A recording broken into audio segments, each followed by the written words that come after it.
Okay.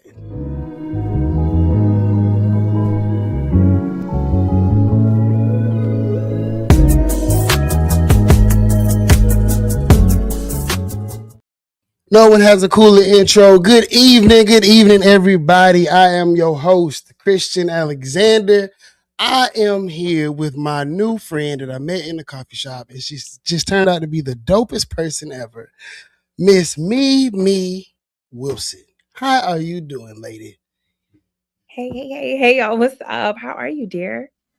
I am doing well. Like, I can't complain, busy, but very glad you are here today in the studio talking to me about how I can be a better man and how men can be better men just in the world, period. I think that deserves a hand clap. How are you doing? I'm good. I am out here just trying to do the Lord's work of helping people be better. I don't consider myself a professional. I consider myself just a talker and a conversationalist. And if I can help somebody along the way, then cool. That makes me happy. So yeah, I'm excited to talk through. I know we got a lot on the docket tonight.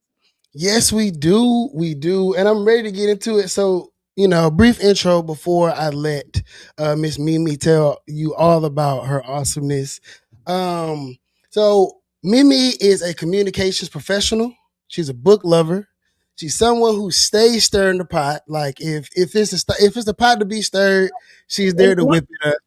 Messy way. Let me be clear, not in a messy way. In the like, let's dig into this deeper. Let's talk about it. Let's make it a little uncomfortable.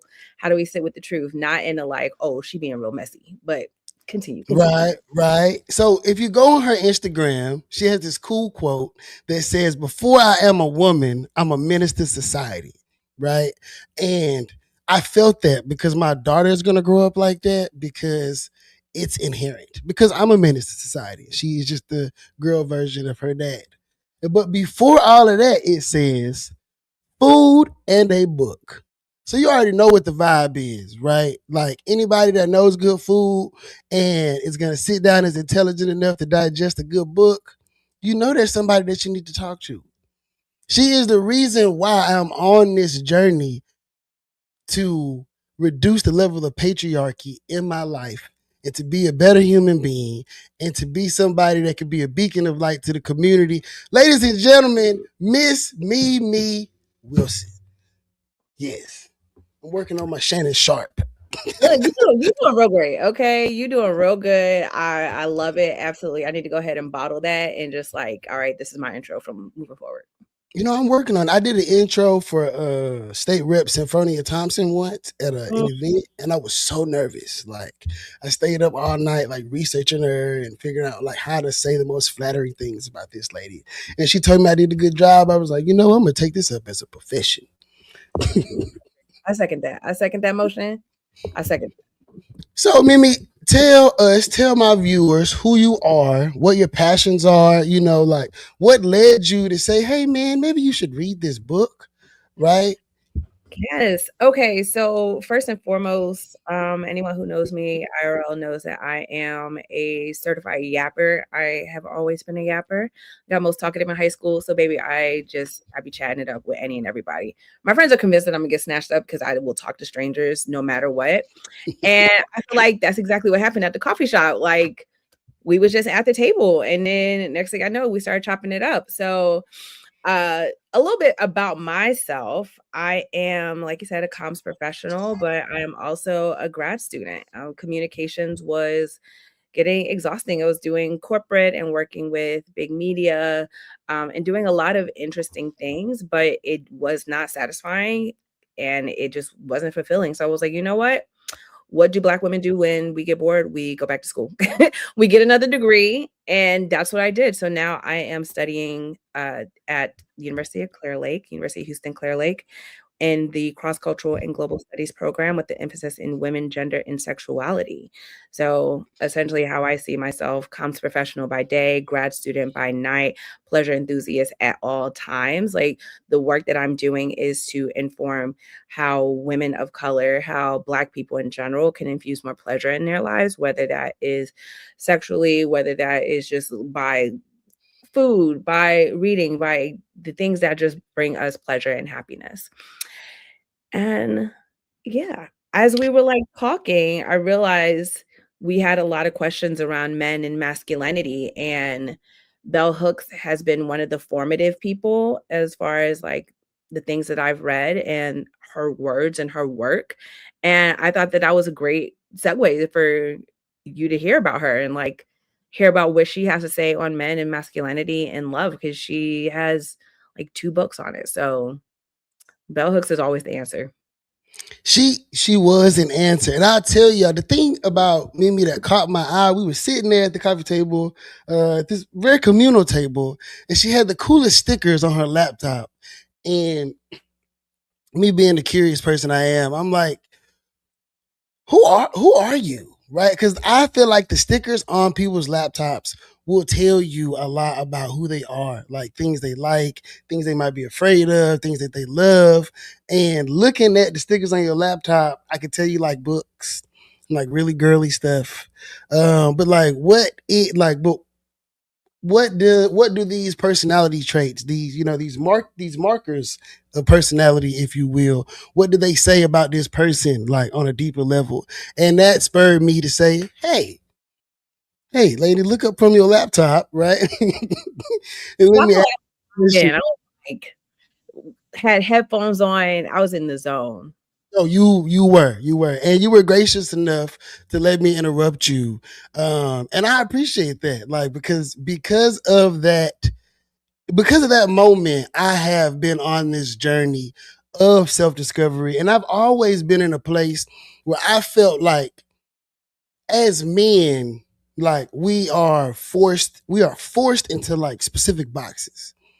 And everybody would always tell me, like, yo, like, you tripping, you need to do this, you need to do that. This is not how men do this, and this is not how men do that. And that has always really, really, really, really pissed me off. And because why can't I do what I want to do, and why does my gender marker have to be an indicator for like how I show up in society?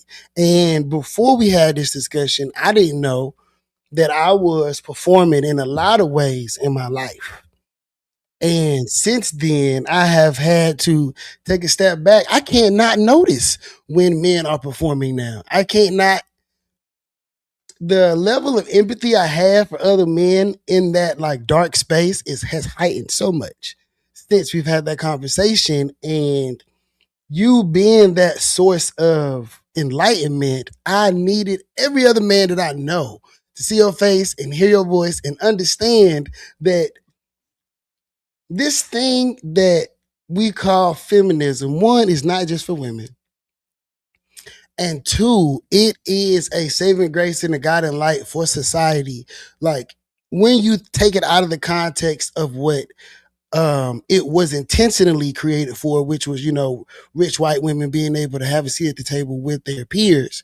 But as it evolved, especially, through what Bell Hooks said, it changed into something more humanitarian. And that was mind blowing for me. Yeah, yeah. And so, okay, a lot of what I'm learning in school is really centered around like what is feminism and how do the roles that we have placed on ourselves in society play into that, but then also how does gender play into that? And so, I guess as we're starting out this conversation, it's important to understand gender for a second, because we have this idea of like that there's only two genders. And I love what you said about it being a performance, because essentially gender is a performance, right? So how do we know what is masculine or like what is male unless you are performing these very specific traits, these very specific actions to indicate to yourself and to the person around you, to society around you, that you're masculine. even if people are like, oh, no, I'm just a man. Yes, but who set the rules for what a man is? Who set the rules for what a woman is? Like, I am wearing jewelry and I'm wearing makeup and I like high heels, and by society standards, that would make me feminine. But if you go back a few hundred years, men used to wear high heels. Men used to wear makeup. We have photos of kings decked out in jewelry. So what it means to be a man and perform manhood now is completely different than it was 100 years ago. And with that line of thinking, you start to realize that these roles that we're playing are not static. They're not rigid, that they are actually very fluid and they can change depending on what's happening. We can decide to change them. Society can decide to change them. That might take a little bit more time, but none of this is concrete. None of it is set in stone. It is all, I don't want to minimize it by saying it's all made up, but essentially it's all made up. If you want to go further back, it's really all rooted in white supremacy, but honestly, everything is rooted in white supremacy, but that's a whole other conversation. That's a whole. I told y'all this was gonna get good, right? I told y'all this was gonna get good, and I want to save some of the gems. 'Cause I got a lot of questions for Mimi, but as you know, I've been trying to be consistent as far as breaking new music and introducing y'all to like new artists and things of that nature. And my featured artist of the week is actually a group. These young men are from Waco, Texas. Ladies, I am eventually going to have some female representation in music here coming up soon. Ladies, please send me your tracks. I would love to have, it don't matter, whatever it is, would love to have some female representation in the artistry on here soon. But until then, we got Leaf Village from Waco, Texas. These guys make some very groovy music. They do a little rapping, they do a little singing. The two tracks that I picked this week, a little bit upbeat. The first track I'm going to play is called Dance Floor. This is from their latest album, Snap. I do this every time. What is this album called? I got to be better prepared. It's live, so it's all right. It's called Greenhouse. You're doing your best, and that's all that counts. You know what I mean? I'm showing up, right? It is called Greenhouse, and this song is called Dance Floor. We're going to listen to Leaf Village Dance Floor. We're going to get Mimi's reaction, see how she feel about it, and y'all let me know in the comments how you feel about it. This is Dance Floor by Leaf Village. La-da-da-da-da, alien lady, extraterrestrial, melanin maiden, stepping out of the spaceship. Ooh, have you seen her? With the meanest demeanor, but as soon as you meet her, the world stops spinning. The more of my pippin' is moving soft, linen, I hope she rock, with it, we rolling up. See the fire in our desire, so we smoke it up. Smell the leaf, it's us, no lie, no lie. I've been around the world, I ain't never seen nobody like you before. Shorty so cute, so fine, so beautiful. So why when I'm around, you around, somehow you don't stole the show. Yeah, look, they ain't never seen you on a dance floor. Look how you look, when you do what you do and you look how you look. Tell them people to move and get out of the way and make room. Cause you finna cook and cut up a rug. At least that's what they say when you out there and dancing like us. This ain't nothing new, and they done seen you before, but tonight you gon' light up a room. They thought I was crazy when I say I never seen a girl that looks so amazing. Maybe cause I've been around the world. I'm careful when I say this. Is it possible that you're not from Earth? Your move's contagious. Reciprocity is what you deserve. I've been around the world, I ain't never seen nobody like you before. Shorty so cute, so fine, so beautiful. So why when I'm around, you around, somehow you done stole the show. Yeah, look, they ain't never seen you on a dance floor. Like a glove, I'm Gary Payton, this mac and this marinating like mac and cheese when she baking for me. I love an alien queen that keep it waving, tripping down on her wages, Trinity in the Matrix, yeah. Rhyming off a red pill, poetry in motion, grinding, rolling like a treadmill. Running with her words as if her letters got some legs still, cause her legs, ooh, And them thighs let me French kiss between the lips as if it came with fries. Clear the perspective with them hazy eyes. You know we get faded all the time. Yeah. You ain't gotta be a lady all the time. Nah. Let your hair down, baby girl. Light up my shady world. Oxygen in my lungs. That was Dance Floor by Leaf Village. That boy Malik can rap. And Quentin was singing his ass off. I liked it. I'm gonna have to go download it and listen to the rest. No, they are dope, right? Like you wouldn't have thought that came out of Waco, Texas. You know, the longer I'm in Texas, Texas continues to surprise me every day.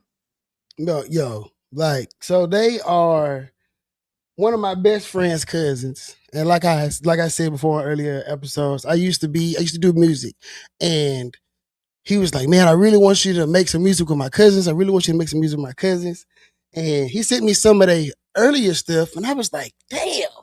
And his cousin Malik, Quentin can rap too, but I love Quentin's vocals. But Malik, when Malik get down on that pen and paper, that boy is serious. I think Malik, Quentin, if these aren't your rapper names, you're gonna have to get in the chat and tell them what it is. Right? What's up, Hirsch? Appreciate that. On Facebook, Donnie DP Donnie 444. Yo, thank you so much for watching my stream. I appreciate you for being a part of the community. And yes, I will add you on Discord. Keep on showing love. We got another song coming up in a minute. But there always comes a time because, like, if I'm nothing, I'm political. I do have to ask you how you felt about President Trump's State of the Union yesterday. It's funny that you say you're political because I don't know if you're gonna like what I gotta say. Oh, you know what? I would like to preface this, right? Like, I welcome all perspectives, right? Number one, I'm coming from a Black liberationist perspective. I do caucus with the Democrats, but like my goal in political activism, economic activism, and social activism is to liberate the Black mind, body, and wallet. So, whether that is a Black conservative view, a Black moderate view, or a Black liberal view, as long as the goal is the liberation of Black people, I'm here for it because there's a common thread that we can both tread that line to be able to get to where we need to go for the liberation of Black people.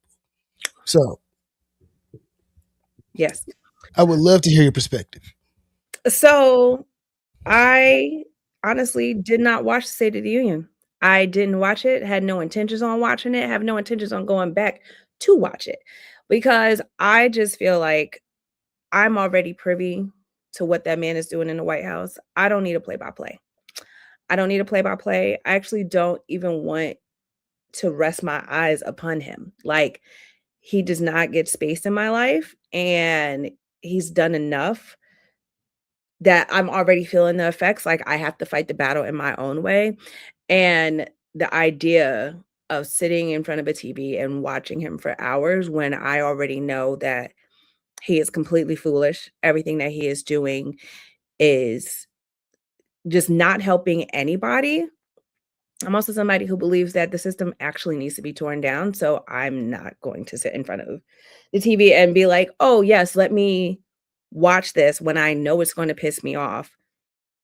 No, my time and my energy is entirely too precious. That's not to say that I'm not informed. I get my information when I need it. I'm privy to what is happening. I saw Al Green. I have mixed feelings about what he did, and mixed feelings in the sense of I love that he stood up and protested. However, I feel like he shouldn't have had to. I want our eldest to rest. I feel like he has been doing a lot of work for a lot of years, and he deserves to sit down. He deserves to not still have to continue to fight this fight. He deserves peace, right? Like, he is our elder. He has earned that right. So seeing him protesting still, there's a part of me that's like, yeah, somebody make some noise, protest, like that's necessary. But where are the younger generations? Where are And that's not to say, let me clarify, that's not to say that the young people aren't out here doing it, because they are. However, I want Al Green to be at home with his feet kicked up. Like, as an elder, that's what I want from him. That's what I want for him. It's what I want for all Black elders. That's what I want for all Black queer elders. That's what I want. I want them to rest. I can So, dig. So, do you think? And I'll give you what I think about the State of the Union here in a little bit, but I do want to stay on Al Green. So, do okay. you think that Al Green making this, I would say historic run against the young Congressman Christian Menifee, um, how do you feel about our elders clinging to power the way that the congressman is clinging to his power, right? Like a lot of people say that, like you seasoned, brother, you have done your time, you have done the things you need to do, like round of applause, like it is time for you to take your seat, right? But he don't feel that way. Right. So, as the younger people, right, one, are we being overly critical of him and his decision? As far as him wanting to continue on his fight, right? The way that he was continuing to fight. Because I do agree with you. I think that he has worked hard.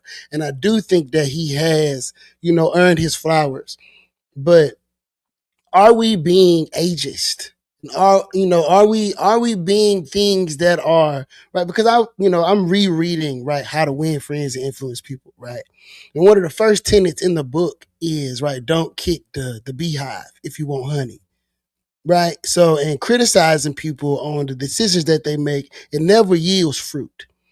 And all over the internet, I see a lot of criticism about, his decision to keep running, but I don't see anything that is particularly constructive, because if he does win, what kind of divide does that cause, right? And if he doesn't win, what kind of divide does that cause? Because we then do not have the support of an elder statesman that we do need in our fight for Black liberation. Right. Okay. So I'm going to call back to Supreme Court Justice Ruth Bader Ginsburg, right? I'm going to call back to her because, stay with me, she was in that position for a number of years. And people begged her to retire. So that way, while Obama was in office, there was an opportunity to put another Supreme Court judge in that would essentially help sway us in now what is like the times that we're in. But she openly chose not to. She chose not to. She passed in office, and we saw what happened. Now, I believe that had she retired, we would be in a very different situation. I'm not blaming it all on her, but this is just one aspect of it. And the thing that came up for me was like, our elders and older people in general get in these positions of power and then they don't want to step out of them. It, especially in regards to Black elders, we've always kind of put on them that like, this is what's most important and you have to keep doing it. The mindset is like, you have to keep working, especially if you're fighting for justice, you have to keep fighting, you keep fighting, you keep fighting. But also for me, it's like, at what point do we pass the baton to someone else? That's not to say that Al Green can't still fight the good fight, but how are we making space for younger generations to come in, to voice their opinions, to help move the needle along? It shouldn't all be on our elders. And in addition to that, when it's all on our elders, things aren't really changing much. Mhm. And I say that as in, when there's opportunities for growth and for flexibility and a difference of opinions, when you have our elders in these positions of power, they're so accustomed to doing things their way that they're not always going to be open or receptive to a new way of doing things. And I love Al Green and like Maxine Waters. However, I do think that it is time for them to retire. And like, I can understand why somebody would say that that's ageist. I'm not saying that they need to retire because their age prevents them from doing the job. Obviously, we can see they can still get the job done. That's not what I'm saying. What I am saying though is, how do we make space for newer generations? How do we expand our thinking so we're not thinking in a vacuum? In order for us to move forward, we have to make sure that we're equipping the generations to come with the skills to help us move forward. And if we have our elders dying in office, who is Al Green imparting his wisdom to? Who is Maxine Waters imparting her wisdom to? Who are we passing the baton to so we can keep the fight going? And so that way, as the fight evolves, because it's going to evolve, it always evolves, that the people that we are putting up against it are also in the space to evolve. And I feel like the older you get, the harder it is to evolve. And that's just something that we know as like science. So the older you get, your neuroplasticity, which is essentially the like what keeps your brain sticky, right? You want a sticky brain so that way you can learn more, you can build better habits. But as we get older, our neuroplasticity really declines. And so the ideas of like creating something new, thinking things differently, getting out of our rhythms, getting out of our habits gets really hard. So how are we bringing in young people so that way we're always keeping up with the needs of the people? Because the arguments that we had back in the 60s and 70s are not the arguments that we're having in the 2020s. Like that's not where we are. And yes, Hirschfeld saying like most elders are right until the wheels fall off. And I recognize that's his passion, but it's time for that passion to manifest in a different way.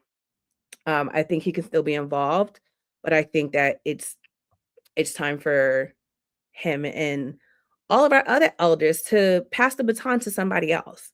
And that's not to say that like we're not grateful for the work that they've done, right? My criticism, that's not to say that I'm not grateful for the work that Al Green has done. I'm not grateful for the work that Maxine Waters done because they have done such incredible work for people across the board. It's absolutely amazing. And they deserve to get their flowers, but then also see the fruits of their labor move up in the ranks and help continue the fight that they've started. I don't disagree with those sentiments. I think the thing that is bothering me is how harsh people are being when it comes to this, and I just don't understand it. I don't understand why they gotta be so harsh. Like I get it. Like I get it. You're upset. Like I get it. You're upset, right? Like you want things to change. You want change, stuff like that, and I'm sure he do too, right? And I think that we don't have time, like just as Negroes, we don't have time for the separation between the wisdom and the able bodied, right? Like, and the more critical we are, the harsher we are, like the bigger the divide is, and the less we get done, right? And Al decided he wanted to run. You know what I mean? I feel like that they should have, gentlemen's campaigns, right? Like it should be tasteful, and whoever runs the most effective campaign, whoever the people want, they want. But I think that the level of, what I mean, like, bruh, OG, right? And I'm gonna say it, the level of disrespect that I have seen people impart on his name, like because they don't respect his decision, I feel like it's unacceptable. Like and it irritates me because like it puts me in this weird space because it's like we gotta protect and respect our elders even if we don't completely admire their decision. And I just don't see I don't see the respect. You know what I mean? Like I don't see that. And I don't know, we are from a generation of more like vocal people who are going to, say how they feel. And it may be just like the old school in me, or this may be something that patriarchy has imparted on my brain, right? But I feel like, damn, bro, like don't be like that. Like relax a little bit. You can say that a different way. If he is not performing in a way in which you would like for him to perform, then go do your civic duty and call him to task. And if he does not show up, then you know what I mean. But most of these people who are being critical of him have not called him to task. They have not gone to his office with a proposal and things like that, and he has turned them away, and he was ineffective in his job. They have been doing it. And I would like to say that I am by no means advocating that anybody vote for the congressman. I agree. I would like to state that this is not an endorsement from Christian. If you're going to go vote, vote the HBAS slate.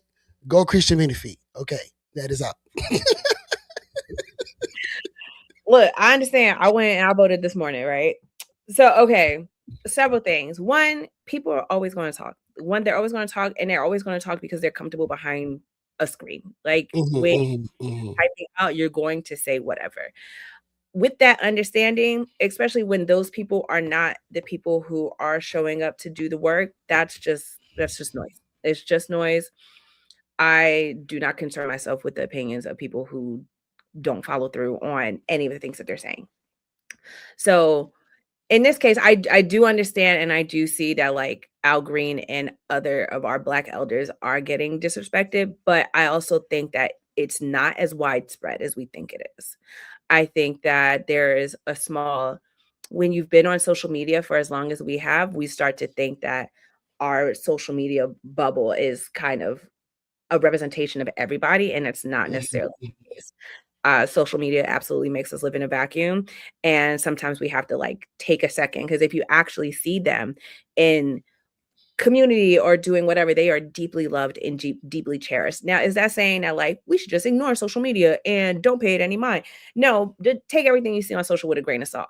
I can't allow myself to get like worked up about what's happening on social, because at the end of the day, the people that's typing that mess is not going to be out in the fields. They're not about to be out in the streets with us when it's actually time to like do the work. So as far as I'm concerned, by all means, like you want to say what you want to say. The people who get it, and the people who are like doing the work and respecting their elders are also having those conversations in their own communities around why we need to continue to uplift and respect our elders. On that note, I still think that man need to go sit down. With love. I say that with love, respect, admiration. I want that man to have a seat. I want them all to have a seat. It's time. It's time. You know, I again, I don't disagree. I don't disagree. I am here for the spirit of competition. You know, personally, I do think that the congressman, you know, I think he should have bowed out. You know, I think, you know, to let, you know, the new congressman Christian Menifee, impart, you know, a new legacy upon us and do some great things for the congressional district 18. But he decided that he wasn't going to do that. And even though it's not something that I'm a fan of, I support anybody's right to be able to participate in democracy that they want to participate. And March 3rd, we will find out what is happening, right? Hey, Tracy. Hey, how you doing? Thank you so much. So, okay, before we go into our next selection from the choir, okay, so my thoughts of the State of the Union briefly. Nobody is gonna like this, right? But okay, I'm gonna say it anyway. So I view politics like watching basketball, right? Like politicians are like basketball players to me. So I pay attention to the way that they present themselves, the way that they perform, how they hype up a crowd, like what happens, right? And in my lifetime, Donald, you know, I'm gonna preface this by saying Donald Trump sucks. But as far as like a political actor, he's one of the greatest in which I've seen in my lifetime. I have not seen anybody perform better than that man has. And I don't know if before I die, I will see anybody perform as well as he has to date. He has completely run the country economically to shit, but yet he can stand in front of everybody and tout that we have the greatest economy in the history of the economy and that he brought it back and it is stronger than ever. All of these people go, oh my God. Yes, like people are passing out, like they are super, super, super excited. Like that is a problem. I was watching CNN and they were saying that his numbers are way down. And he was like, after they watch my State of the Union address, they're not going to feel like that no more.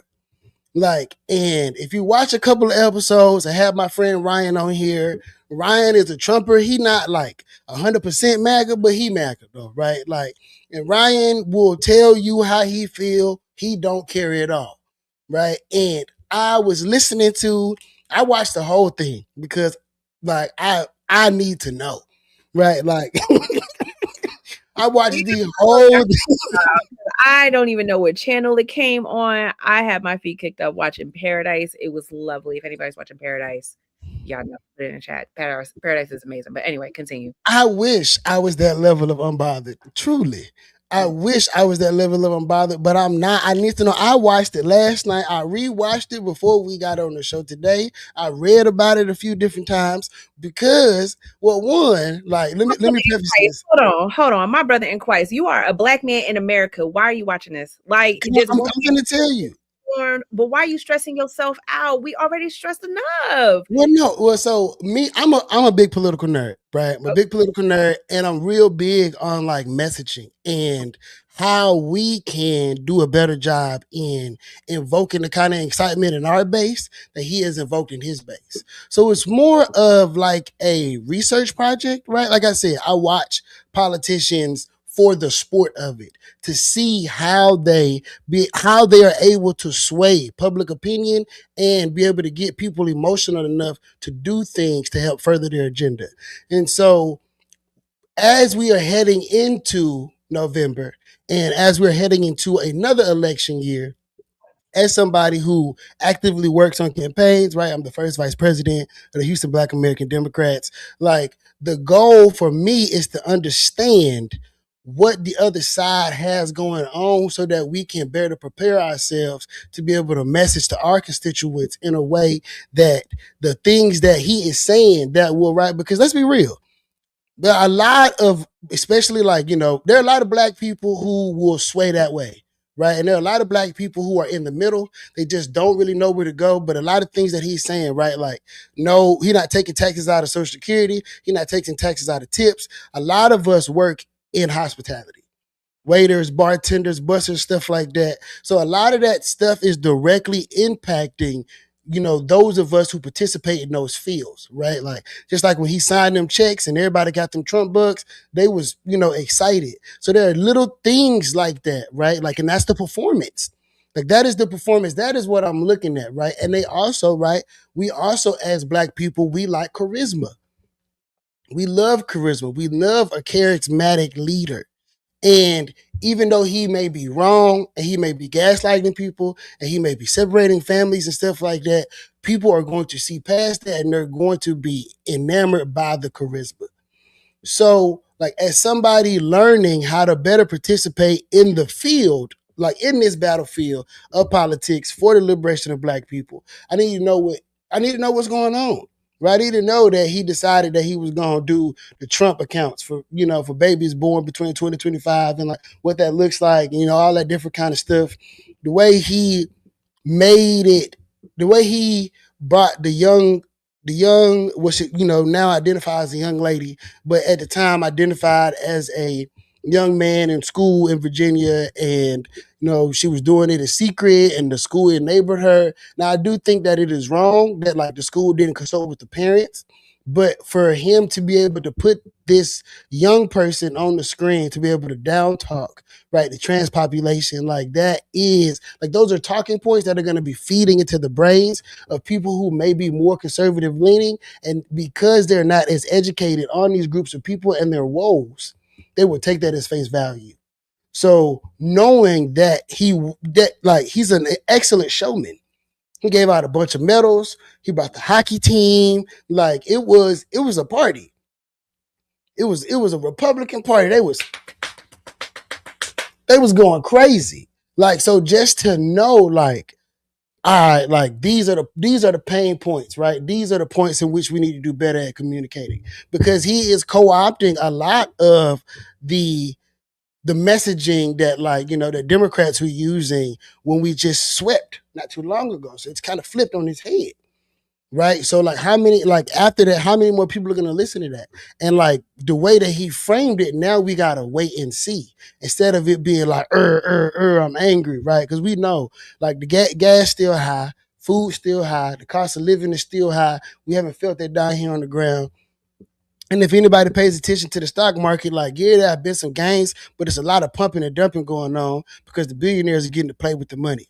But he's also like, right, saying he gonna do stuff like stop big companies from buying up all the single family homes. People loving that. how is that going to fall on the ears of our constituents? What are they going to say? Like when they say, well, what the Democrats going to do? Like, what is our response? What is our plan to be able to combat that messaging, right? Like stuff like that. And those are the kind of questions that I'm going to go back to my partners and say, what are we doing about this, right? What are we saying? Are we just going to say that he's lying? Because people are not going to take that. They're not going to just take, well, he lying, don't listen to him, because I still don't own a house. I still don't have access to generational wealth. So like in the spirit of the progression of the people that we are trying to advocate for, how do we answer the questions that are nearest and dearest to them? And how do we combat what's coming from the other side with good answers and good solutions to those problems? And that's why I watched it. And that's what I think. I respect that. Somebody out here got to do the hard work. It just won't be me. I don't know what else to say. I don't even think that I was not listening. I was like, I hear you. You are absolutely spitting, and it absolutely will not be me. It won't be me. I can dig that. I seen that, in this country. No. And that's not to say that like Black women ain't out there. Black women are out here fighting. We have done so much, but this Black woman here, no, I'm not taking part in it. And I can respect that. Like the work is needing to be done, but my work is elsewhere. My work is elsewhere.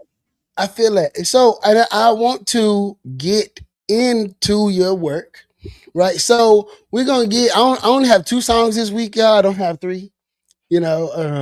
So bear with me. I might do a freestyle at the end or something like that. I don't know. But so from the same album, we got some more Leaf Village. This song is called Walk on Water from their album Greenhouse. Let me make sure I am saying it right. Greenhouse, yeah. You can check them out on Spotify, Apple Music, all of that. They are there. Leaf Village. You can follow them. The ticker below that's their social media handles. Go on social media, Instagram, Facebook, wherever you can find them. Follow them brothers right now. Let them know what you feel about their music, how good it is. Oh yeah, Hirsch, it's going down. That's my girl Hirsch, one of the best female rappers out of Houston, Texas. She probably retired now, but Hirsch used to knock the stage down back in the day. It was awesome. My rap career is so nostalgic. I ain't never make no money, but I had such a great time going a little hole in the walls and jumping around. So let's get into this. I need to return some text messages right quick. I don't think Mimi has heard this one. So we're going to get her first reaction. Everybody pay attention to her face. The face is going to tell you if it's jamming or not. Turn this camera off. Turn this camera off right now. Don't play with me. Here we go. Walk on Water by Leaf Village.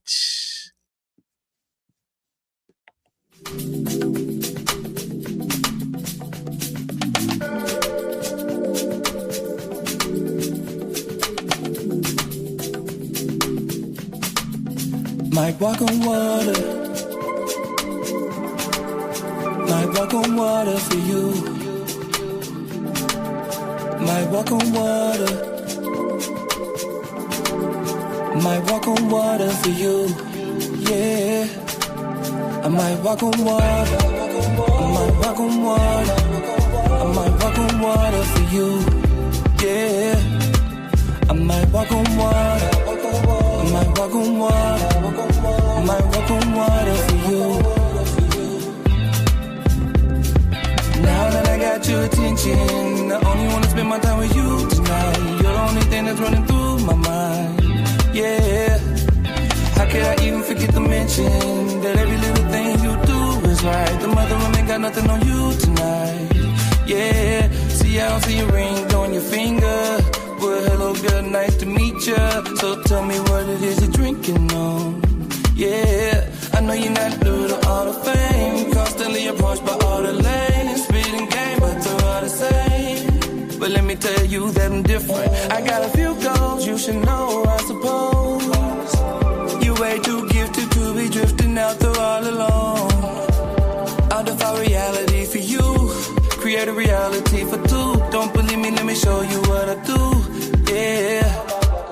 I might walk on water. I might walk on water. I might walk on water for walk on water. I might walk on water. I might walk on water for you. Yeah. I might walk on water. I might walk on water. I might walk on water for you. Yeah. I might walk on water. I might walk on water. I might walk on water for you. Yeah. That was Walk on Water by Leaf Village. I've been forgetting to put on my DJ glasses. You know, I was curious about the sunglasses. I was like, I'm gonna let my boy do his thing. Yeah, let me work.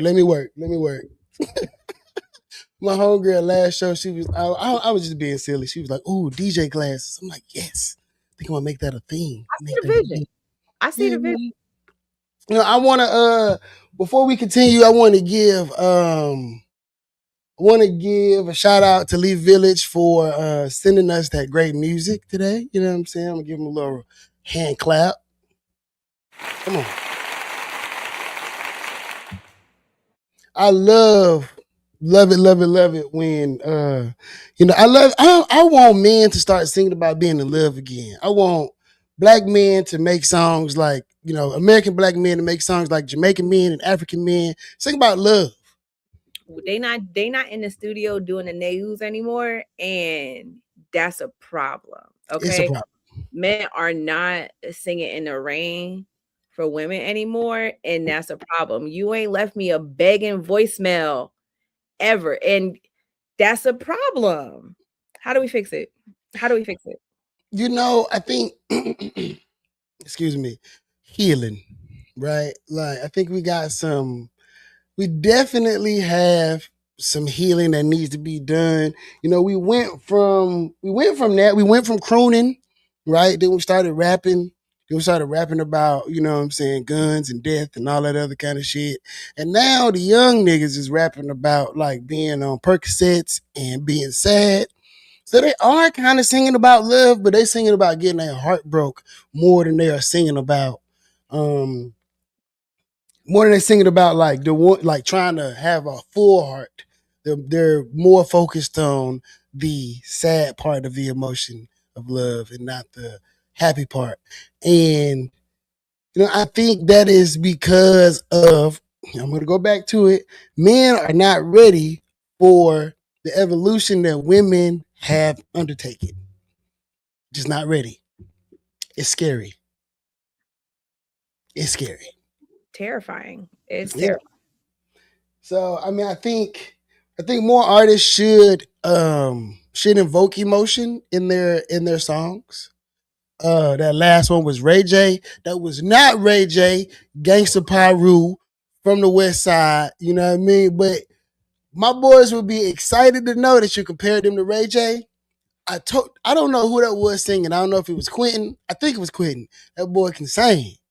Now, Malik, he gonna get on there. He was about to come with them bars, but we ain't got that much time, and I have questions to ask Mimi. So y'all go find that on Spotify. Also, this QR code in the top, my right, your left, right? Yeah. Over there. This is Mimi's Instagram. So, you know, if you like what you're hearing, you got any questions, you want to talk to her about anything, you know, the last one, the crown and track. Oh, yeah, for sure. One Wish was a banger. Ooh. Ooh, said I love you first. He was on there. Bring it back. He was on there. But yes, please follow Miss Mimi at Sweetwater Molasses on Instagram. She shares books that she has read. And a book that she read changed my life. One of them might change your life. She's just an overall dope sister. So please show her some support. So let's get into the meat and potatoes of this, like while we're here. Right. Okay. So this is me. Check me out, y'all. I'm on my Shannon Sharp. I got some questions. I'm finna do an interview. Right. So my first question is, what do people get wrong when they hear the word feminism? You know, it's funny. I feel like I just read a paper on this, and people hear feminism. Let me back up. Black people hear feminism, and they usually think of white woman feminism. And they also tend to think that it's only for women and it's only about equal rights, for particularly men who are not as enlightened. Their idea of is equality and something that I've heard multiple times, like, oh, so if you're a feminist, that means I can hit you like I would hit a man. That's a whole other like That's crazy. Somebody said that. I heard it. I've heard it, and not only have I heard it, I've heard it a number of times, and not just for me, I've also heard other women hearing this from men. Why is your first instinct to hit me is beyond me, but that is a completely other conversation. That's crazy. So a lot of times people think that feminism is just for women, and truthfully, that idea stemmed from like the history of feminism because feminism has come in waves, and right now we're considered to be in the fourth wave of feminism. So when you looked at it, for the first and second wave, a lot of that was for white women to get equality to white men, and not necessarily in equal pay, but like equal pay is part of it. Like voting rights, pregnancy rights, the right to make and create a family when you're ready. Because a lot of times that decision was left up to the man. And so that's really where feminism kind of got its roots for, was women advocating for the rights for themselves. Women as in white women. And as we progress, especially as we moved into from the third into the fourth wave, we're in the fourth wave now. The third wave is kind of the wave of the 80s where it was equal pay for equal rights. But then also we had a lot of Black feminists that were appearing and kind of setting this stage for, hey, we're also women, but we're also Black, because a lot of during that time, Black women weren't really included in the feminist movement for the simple fact that the idea was like, oh, well, you need to focus on the civil rights movement first before you focus on this. But for Black women, we have our foot in both. We have our foot in the civil rights movement because we have an understanding of what it is to be Black, but we also have a foot in the feminist movement because we understand what it means to be a woman. So where does that leave us when we kind of are straddling two things? Insert Kimberly Crenshaw, and she coined the term intersectionality. And that essentially means that you are living at the intersection of two or more identities. So for me, I live at the intersection of Blackness, womanhood, queerness. Those are all things that make my experience to be something that's very specific. You and I have the understanding of what it means to be Black, but you have no idea what it means to be a woman, let alone a Black woman. So I think when people are thinking of feminism as we're like transitioning into this new wave and like looking at it for what it is today, it's no longer the feminism of the past, like the feminist movement of the past, where we're just focused on equal rights and gender rights. Like we're really focused now on the intersectionality of it all. Like how do we be more inclusive? And the feminism that I feel like I am learning about, that I'm involved in now, also very much includes men. And it includes men from the idea of how can we make a more just world so everybody, men included, can show up in the way that they want to show up, not in the way that society has dictated for them to show up. Mm-hmm. And I can admit, like, that when I used to hear feminism, I would think like it was just, women's rights, right? Like, it's so much more than that, though. It's so much more. And for the people who are actually doing the work of feminism is, yes, about women's rights, but it's also about gender rights. It's about men's rights. It's really turning into this idea of like not just women, but everybody that is marginalized from the like primary group in power, which typically is white men, but men in general also. Like everybody benefits from feminism. And this isn't something new that I'm saying. Like Bell Hooks has said this. Chimamanda Ngozi has also said this. Kimberly Crenshaw has said this. These are the great women of Black feminist theory who have been saying that feminism is actually for everybody. And if we're going to do it, then we need to make sure that all voices are at the table. We need to make sure that all people are being represented, all marginalized groups are being represented. So Black, brown, LGBTQIA, disabled, all these various identities that have systematically been oppressed by the powers that be, by the systems that be, all of them need to be represented, because if we don't have, if somebody is missing from the table, if there's oppression in one part, there's going to eventually be oppression everywhere. And we're seeing that. And we're seeing like white America coming with the reckoning of that, of Alex Petty and Renee Good. I'm almost there. Her name is. Yeah, that we are seeing them having the reckoning of like, oh, you killed us in the street. Whereas Black people are like, they've been killing us in the street for years and we've been trying to tell y'all, but now that it's happening to them, then I don't want to say now it's become a problem, because it has, but it's really feminism that I'm fighting for, the feminism that I see, it's really under the guise of, if this is a problem for one, it's a problem for all. If we're not all free until every one of us is free. I can dig that. Okay, so my next question kind of leads into that. How do you respond, right? Which you have, spoken about this a little bit. How do you respond when people say feminism is anti-man, right? They don't have this understanding in which you just, expound upon. So when someone says, well, feminism is anti-man, right? I got a couple of homies. I put a post up and I said, feminism might be for men. And it was like, oh, no, don't let them brainwash you, dog. Don't let them get you, man. Like, how would you respond to those guys? I would ask them, well, then you tell me what feminism is. If feminism is anti-man, I want to understand your viewpoint. Tell me why it's anti-man, because the feminism that I know, the feminism that I've researched and read and spent hours like investigating, is actually like very deeply, like cares very much about men. And we have there's whole classes that's just on masculinity. So that's like a part of the women, gender, and sexuality kind of framework, is also looking at masculinity.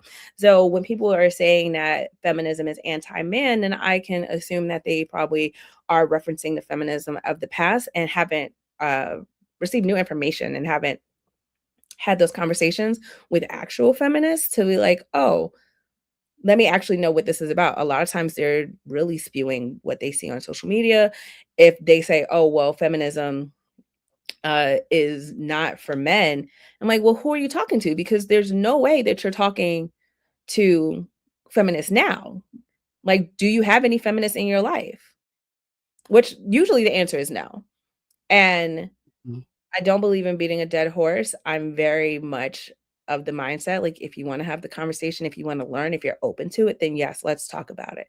I'm not gonna argue with anybody who's like, oh, feminism is anti-man, but like, they're not listening to me to understand. They're listening to me to either A, be right, or like they're listening to me to respond to what I'm saying, as opposed to listening and understanding. Those are also typically the same people who won't admit if they're wrong. So even I had like preconceived notions and didn't realize how expansive feminism was before. Like, I had the general social media understanding of it. Like, yes, I'm a feminist, but like doing the work and going to school helped me understand like, oh, there's actually so much more to this that I didn't even realize like that feminism was covering.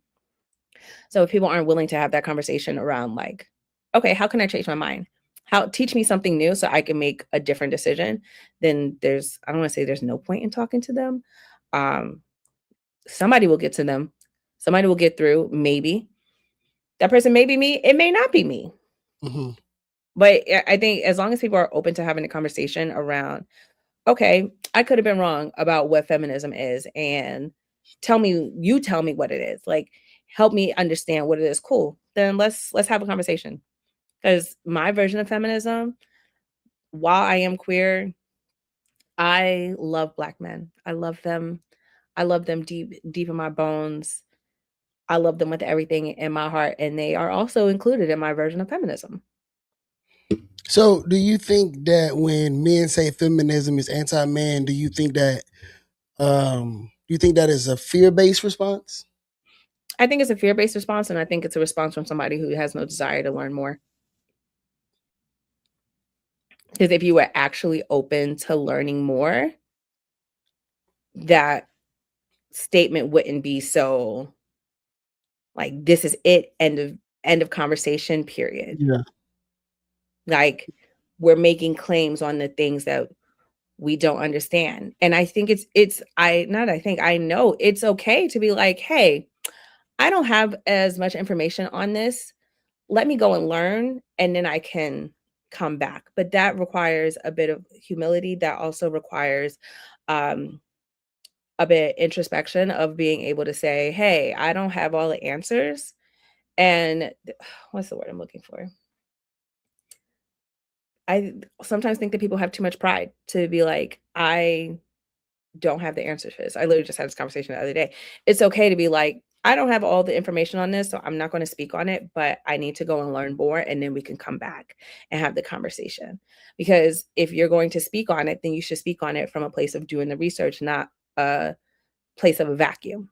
Because a lot Yeah. of times, these people who are saying like, "Oh, feminism is anti-man," are having the conversations and thinking within a vacuum. They're not getting any outside information, any outside thought. So until you're really ready to not be in that vacuum, then we're just going to continue to talk in circles and nothing gets done. I get exhausted and your opinion hasn't changed. That's not to say that like my opinion or like my opinion is right and everybody should believe what I say. No, but what I am saying is that everybody should be willing to hear and receive new information because you never know how that might inform your decision. I know me being open to new information has changed my life. Let me tell you. You were open to a book recommendation from a girl with some questionable stickers on her computer, and now we're here. I mean, yeah. I mean, and I think I would say, a lot of people say, when you have children, you change you and stuff like that. But I feel like, I've always been like extremely progressive, like as a man. When even when it wasn't cool, right? Like so when I did become a father and thinking about how I how I show up for my daughter and how I will show up for my daughter when that personality really kick in, right? And she really gets that autonomy as a person, like who she gonna be, the different stuff she gonna be into. Like I think my biggest fear is for me to be rigid against her growth as a person. Right. And after talking to you and then like listening to all those people like recount their memories with their dad about like not being able to like hug them, touch them be emotional, them being able to like outwardly receive love from these people, it moved me in a way that made me feel like, like, cause I'm a busy dude and I beat myself up a lot about like not being able to spend the most time with my daughter. But when I am with her, like I try to make sure that I remember there was a passage from the book and this lady was like, oh no, that wasn't even the book. It wasn't even the book. I was talking to a friend and she was telling me how like her dad, like she got in the car and she was sad about something. And her dad answered a business call like while she was like going through it, like in the car. And I remember thinking like, I'm never gonna do that to my baby. Like, like I wanna be open enough emotionally to be situationally aware of like in this moment I need to be here for her like in this way, even if I don't understand it. And I know a lot of times as a man, like I used to disregard things that women would say to me or like different emotional cues and stuff like that because I didn't understand it. And my rebuttal to this was because, like I was always taught that like men set the tone and the tone, like she gonna fall in line if you behave in a specific kind of way, which is really wrong, guys. It is really wrong, especially It, now they got yeah. jobs and shit. Like they don't need you. It's more than that, right? It's more than the idea of like women don't need men because I am of the mindset that we all need each other. As humans, we are not uh built for individuality, like in a societal standpoint, right? Not in like our own personality, but like we are communal people, and we have been a communal people for the entirety of our existence. So the idea of us trying to um not operate in that is a little heartbreaking for me. So the idea, like, I never want to get into like a man versus woman, or like this is what it's supposed to be. But when you look at how society has kind of framed the idea of what a man should be Mhm. and what they should be doing, we really nurture women to be more emotional, and we strip that from men. And that's something that Bell Hooks talks about in the book, and how at some point you see young boys who are very loving and very affectionate, but then as they start getting into teenage years, that starts to really kind of strip away from them, and they become very stoic. And so we teach boys and we teach men that their emotions aren't good, and that they are only, to be a proper man, you're only limited to one or two emotions. And that primary emotion is anger. But in placing that on them, what are we taking from them, right? Like what, Mhm. where women get to experience this full range of emotions. So why don't men? And the idea is like, oh, well, because he's a man. Well, then who said that? Who said, who deemed it so that this was how a man was supposed to act? Mhm. And if you go back far enough, you realize that a lot of that is rooted again in white supremacy. But the point is, all of those ideas around what a man should be are truly arbitrary because, like I said earlier, they will change over the course of hundreds of years to suit whatever the societal needs are. Wigs used to be a thing for men. Like wigs used to be a masculine indicator, right? Now it's not seen that way. It's seen as something that's very feminine. Um, and something else that I feel like is important to note is that we also live in a society that um, demonizes femininity and teach men that anything that is feminine is not good. We teach men that like them even trying to touch base or like get in touch with their feminine side is a bad idea, or we make them the butt of the joke. So how do these two things that kind of coexist, that kind of need to coexist with each other? We have one that is essentially being vilified. How do we see them as equals? How do we grant that freedom to feminine presenting people while also honoring it for masculine people? Like just as much as I enjoy tapping into my masculinity, I like, yes, I am girl. I like makeup, I like heels, I like getting dressed up, like doing all of the feminine things. But then also I have days where I am very masculine.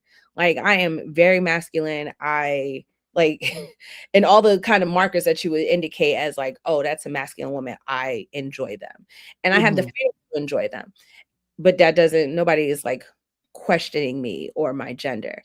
Yeah. Now, a man does the same thing. And then there are questions around his manhood, which a lot of the readings I've been doing, it really kind of points to how we were saying that gender is a performance.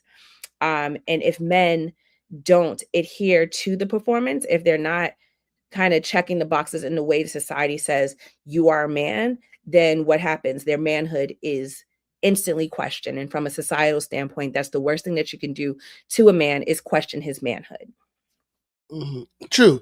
And I would like to preface, right? So as growing up, right, I do want to bring this to the stage, right? I do want y'all to see this, right? Because Baby, they like had it on. They had it on. you see them boys, right? Like you see them boys. Hey, honestly, it's like, bring back men in crop tops, okay? Bring back men in crop tops. I feel like we're not doing it. Go ahead, Google Will Smith in the crop top. He was on Fresh Prince of Bel-Air. Baby, bring back men in crop tops. But like Like, this was considered masculine. Now, if a man tries to do this nowadays with the like, look at the peacock embezzling on the pants, okay? Is gorgeous. He had that tied up crop top, baby, and you can't tell me that he wasn't bagging several honeys down by the club. They went to the disco club and he was getting all the girls. But let a man wear that now, and people are automatically going to think he's gay, as opposed to this is just an expression of how he's feeling in this moment. That this Right. expression is not an indicator to his sexuality. That's a whole other, like, the idea of how we present ourselves is this indicator of who we're attracted to, and that's not it. And I think that, like, feminism in general, but like looking at it from this way, allows for us as a people to be more expansive in our thinking, more expansive in the way that we present ourselves. So that way we're not just limited to this idea of what a man can be. Exactly. Prince was a prime example. That man had them cheeks out and was laying the girls down. Do you hear me? Like, Prince did not subscribe to the gender narrative of what a man should be. And yet his expression was not indicative of his sexuality. Growing up, I used to be real confused about Prince, right? Like, real confused, like, right? Like, because all my aunties and them, they love him. Oh my God, Prince, Prince, Prince. But, right, because, right, I'm from Norfolk, Virginia. I'm from Summerlin Terrace. I'm from South Norfolk. Like, it ain't none of that going on, right? So, growing up, like, all of those patriarchal things, right? Like, because I remember in high school, I was in college, my little brother became a cheerleader, right? And I remember being like, oh no, my nigga's gay. I remember that was my first thought. Like, I called all my homies. I'm like, dog, my little brother became a cheerleader. And I called my brother and I'm like, what's going on, nigga? He was like, bro, get out of here with that, dog. He was like, I like this, bro. I get to flip, you know what I'm saying? There's women everywhere, you know what I mean? Like, this don't, but what you saying is like how we present ourselves on the outside, like, him, cheerleader, man, gay, right? Like, instantly. Even like now, we fast forward to now, we got the young brothers that like to put the makeup on their fingers, right? Like, now, the fingernail polish, right? Now, whenever I would see a white goth person, I would never question their sexuality, you know what I mean? Like, You a black man. but black men, oh yeah, for sure. Because Like, if it's white people get a level of expressiveness that black people don't have permission to access. totally agree. Because we can do whatever we want, but you mentioned earlier about masculinity kind of existing in a box, and essentially that's what it is. And I need us as people to like recognize that we are confined in a box, but I also need us to realize that we have the key to the box to let ourselves out. Yeah, yeah. And look, I've dated black men who had like nail polish, and they weren't gay because baby, they was with me. And like, I'm gonna tell you right now, they weren't gay. And it's just another form of expression. But it's again this idea of like masculinity is supposed to look this way. To be a black man, it means that you have to exist this way. And why do we want to put such limitations on ourselves? Why do we want to put those kind of limitations on our people? I don't want to put those limitations on black men. I want black men to exist just how they want to exist in the world. Just like I don't want anybody to put limitations on me and say, oh, well, this is what a black woman is supposed to do. No, this black woman is going to do whatever she wants to do, not what is deemed appropriate or socially acceptable by whose standards. And then Yeah. we're just upholding these arbitrary rules that white supremacy put upon us, and we're just keeping it going. We're keeping it going as opposed to actually questioning it. Like, who said that? Who said that? Who said that this was the rule? Who said that this is what we are supposed to do and this is what it's supposed to be? And why am I okay with confining myself to this arbitrary rule that has done a great deal of harm? Like, if you think about the number of people who don't fit into the idea of what like masculinity is or what femininity is, the people who have the audacity to try to live outside of those, i.e. trans folks. You have trans men and trans women who are murdered by the numbers because they dare to live outside of the gender binary. They dare to live outside what it means to be masculine versus feminine. Anytime like existing outside of that can be a death sentence for people. And how are we okay as Black people seeing other Black people harmed when there's an opportunity for us to just live expansively. We Yeah. just have to decide to do so. Yeah. And I think Hirsch said this sounds like a battle between religion, spirituality, and science. And I think, right, like, and I would like to preface this by saying I love the Lord, right? So don't come for me. But religion, especially Christianity, has created some very rigid conditions for Black men and women to live in. And that is a conversation that we need to have. You can love the Lord, but not put people in a box. This is true. Like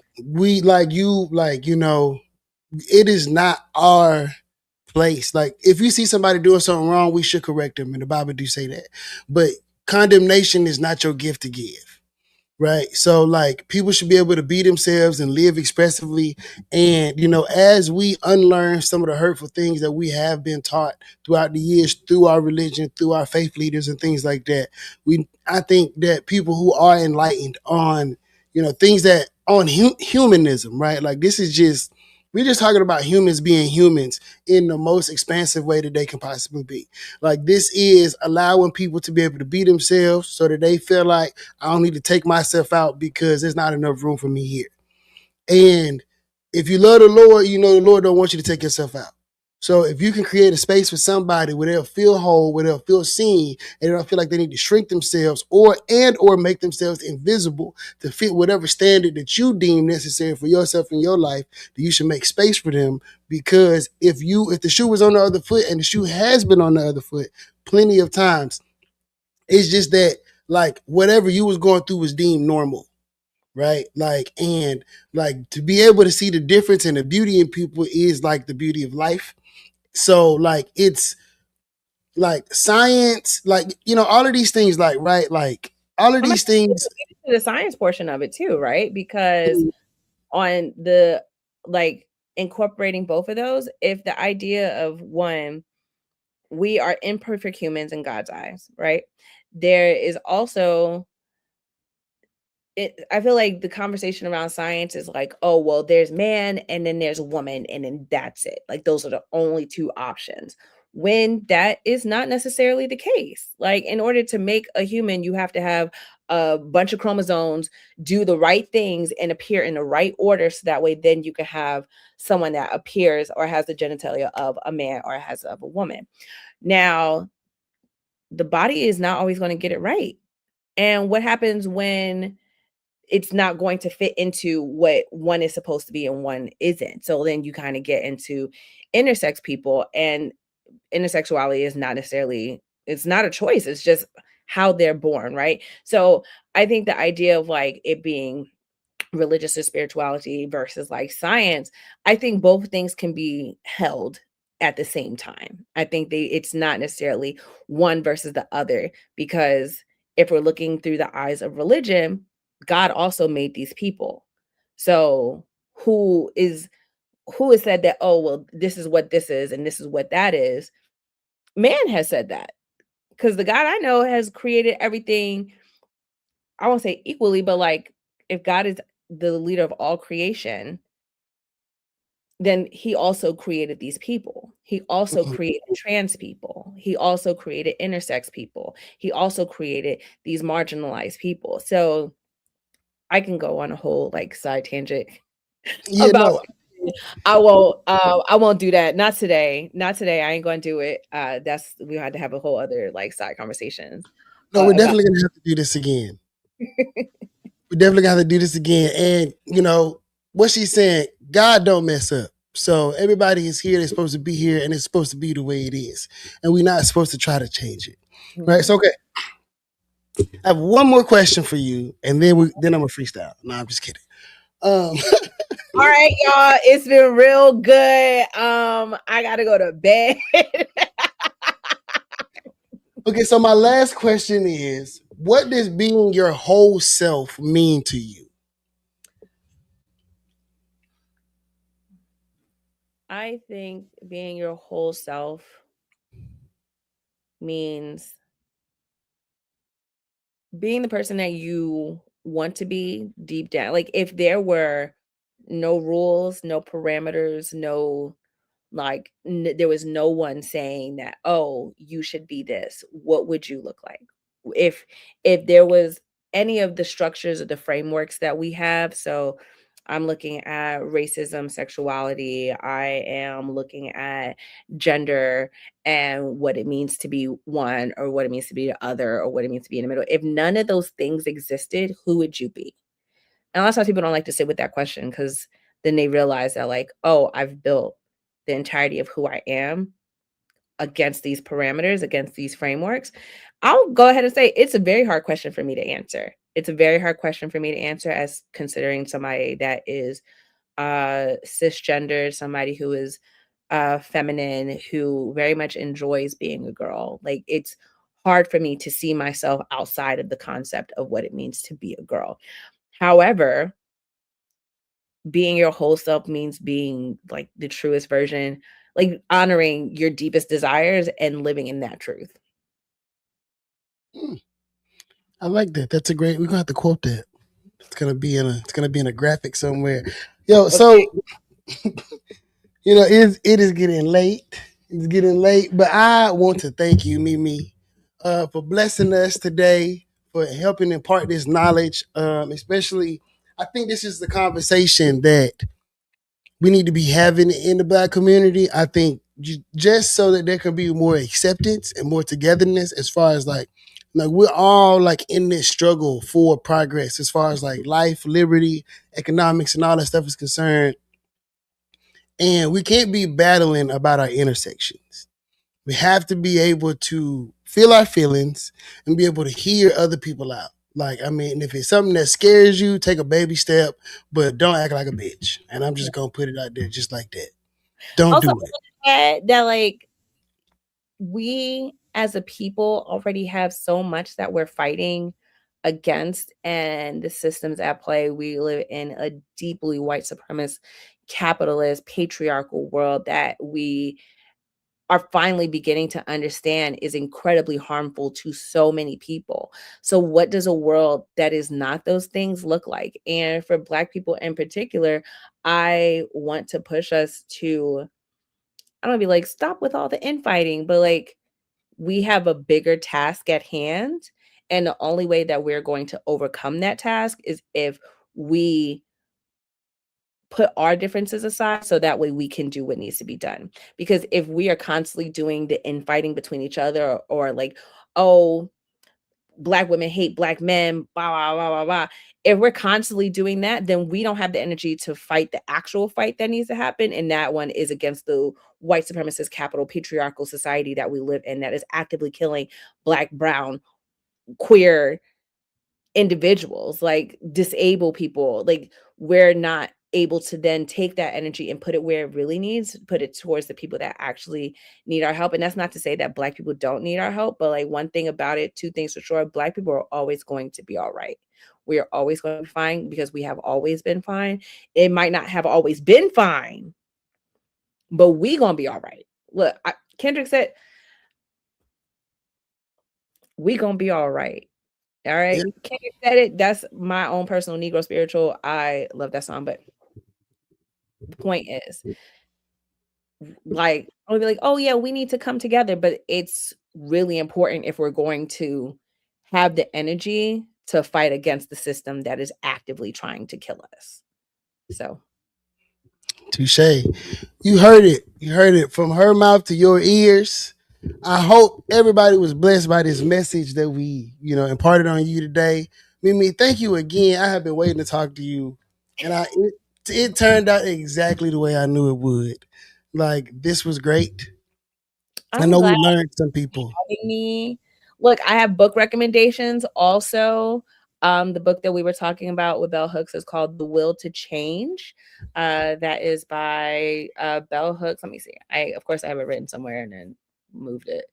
The Will to Change: Men, Masculinity, and Love. And then a book that I have not read, well, I haven't read either of them in their totality. I've read a bunch of chapters out of The Will to Change, but the other one that comes really highly recommended, and that one came recommended from several Black men, was We Real Cool: Black Men and Masculinity. And I think by like taking a look at the structure of masculinity and what it means, then we'll start to understand that, like, one, everything is negotiable, up for change, but like masculinity as a concept, and the way that we've pushed it as a society can be incredibly oppressive, particularly on Black men, because it limits them and it tells them what they can be and what they can't be. And I refuse to live in a world in which anybody is telling any of us what we cannot be. So I would love for everybody to like, and even Black women read it, especially Men, Masculinity, and Love.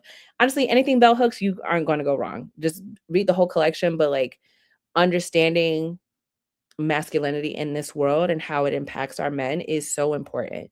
It's so important because I want a unified world where all of us are fighting against the same thing and we all get to live in a world that is uh, just and honorable for all of us, and that we get to be exactly who we want to be, not who we were told we had to be. Hey, be yourself. Be your whole self. Live your truth. Love yourself. Love somebody else. And open up your heart to change and your mind. That's the central core message of this entire series. Is it's not what you think it is. It could be better. All you got to do is be open to change. And change will happen. Once again, Miss Mimi, thank you so much. This was great. Thank you to everybody who commented, liked, listened. If you like this, share it with a friend. I normally do this on Thursdays, but I'm gonna be a little bit more flexible so I can, talk to as many wonderful people as I can. I'm gonna invite Mimi back after I read this other book. What's called We Cool? We real cool. Real cool. Yes, after I read Real this cool. so we can discuss that. If you have not voted, if you live in Harris County, you need to go and vote. Early voting stops on the 27th. Election day is on March 3rd. Vote the HBAD slate. If you have not scanned the QR code in whatever corner that is, there's a QR code. Scan that QR code. Follow Miss Mimi. Get you some learning. Get you some book recommendations. And, I be talking nonsense up there. Also, I don't want anybody to follow me thinking that like, oh yeah, she about to be real serious. I don't take nothing serious, okay? I think everything is a joke, and that is my own personal form of resistance because I refuse to live seriously. Like everything is either A, made up, or B, harmful. And one thing I'm gonna do is I'm gonna get my laughs off. So if you want some just unserious, funny things, I will also post that. But every now and then I'll be like, hey, make sure you go read this book. So right on. Well, all right. That's the end for me. It's time to eat dinner. Peace and love, everybody. Peace and love, Mimi. I'll see y'all next week. see you soon. Bye. Bye.